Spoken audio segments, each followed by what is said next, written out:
Bible म्हणतं की दाविदाला खूप साऱ्या लोकांनी रोखण्याचा प्रयत्न केला, बट त्याला राजा बनण्यापासून कोणी थांबू शकलं नाही. इवन त्याचे फादर, त्याचे वडील देखील त्याला थांबू शकले नाही. ज्या गोष्टीला देवाने तुमच्यासाठी निवडलं आहे ती कुठेही जात नाही.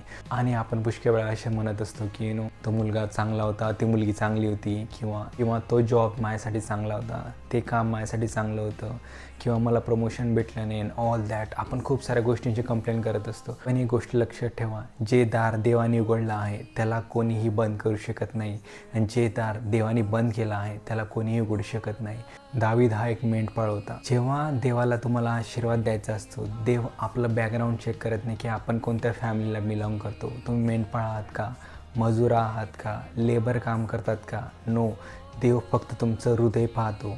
आज देव तुम्हाला विचारत आहे की तुमच्याकडे देवाला देण्यासाठी तुमचं हृदय आहे का?